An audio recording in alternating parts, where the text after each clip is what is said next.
I do think that there is intel out there around the league that Dejounte wants to be a lead type guy, like the number one option on the perimeter at the very least. And I think he's not getting that in Philadelphia. He's certainly not getting it in Atlanta playing next to Trae Young. He'd be coming here being a third guy and not necessarily being happy with that. And there's also that's attached to that. It's not necessarily a separate thing, but it's part of this conversation. As a clutch guy, with a clutch guy leading the backcourt in Philadelphia, I think generally, and this is not just clutch.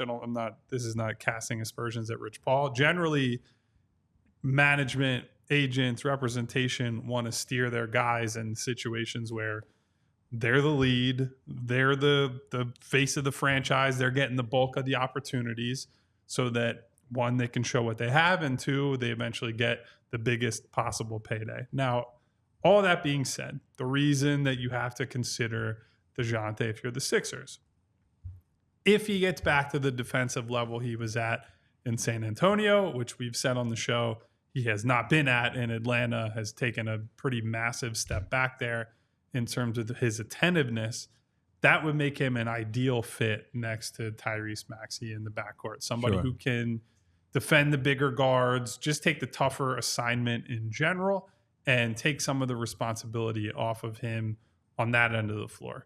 I've talked a lot about secondary creation on this show and the need to have guys on the team who can and will not just get their own shot, but find shots for others. Now, Murray maybe a tad overrated there. Like the turnovers are a bit high based on the playmaking, but I do think he's certainly better than anybody they have on the roster at present, if we're factoring in that Kyle Lowry is 38 years old and just can't unless beat you can guys Benjamin off the Button dribble him, anymore. you kind of have to factor that in. And the other part of it is you hope that playing next to Tyrese and playing off of Joel, you can create better shot opportunities for Dejounte that maybe he hasn't gotten as both a lead guy in San Antonio and as kind of the dueling banjo player in Atlanta, and that he can then get back to doing all the things we saw when he was a young guy in San Antonio instead of playing my turn, your turn with Trae Young.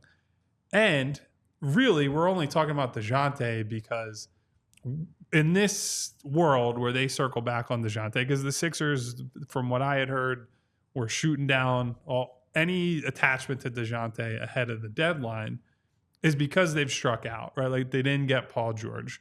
They weren't able to get someone like a Jimmy Butler at a cost that they like. Mm-hmm. And with Atlanta in this mindset of, hey, look, we're probably blowing this whole thing up. Maybe they don't trade both him and Trae Young, but we're retooling in a major way. We got the number one pick. We got Jalen Johnson. We can start to, build this new future with Quinn Snyder at head coach and, the new front office as they get into, year 2 or 3, I think, for Landry Fields as the lead guy there. Yeah. I don't remember the exact timeline, but they can start reshaping the team entirely. And so maybe the Sixers can get Murray at a price lower than it would have been last summer or pre-deadline, where they're operating from a stance of, well, we gave up a king's ransom to get him from San Antonio. Maybe they say, we want to move on. We're tired of this. And the Sixers can take advantage. So he's certainly not my favorite. He's not at the top of the list, but I don't think he's the worst they could do this summer. And I do think the contract is at least manageable over the next few years. Yeah, the contract is fair for sure. Like you're talking $25 to $30 million over the next 4 years. That is a fair contract, especially as the salary cap continues to rise. Certainly, I would love more shot creation and more secondary ball handling. We've mentioned a lot in the past that part of our concern is it doesn't seem like Dejounte wants to be a secondary ball handler. He wants to be a primary ball handler, and I don't think he is good enough to fill that role. And if you're going to take Maxey off ball like that, you better be good enough to warrant it. You have to have players in a role that they want to be in and that they're willing to buy in long term, especially if part of the appeal is, well, maybe he's able to get back to the defensive aptitude he showed in San Antonio. Well, I don't think he's going to do that unless he's fully bought in, unless he's fully happy with his role.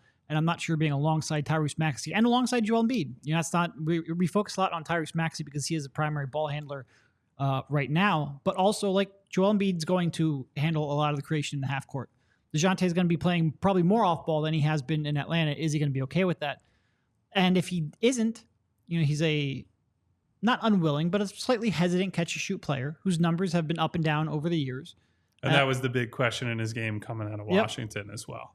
And if he's not then a incredible defender, well, then I'm not sure the fit's going to be there. And like I said, if this is your one big shot, and it's really not, because if the Sixers can generate up to $64 million in cap space, taking on his $25 million in contract doesn't leave them with Paul George money, but it leaves them with a lot of money. So you could potentially pair him with somebody else, and that's part of the intrigue. But if you're not completely confident he's going to be completely bought in, be the defender he was early on in his career, make improvements in his off-ball game, then to me it's a pretty tough sell. We all silly like the mayor.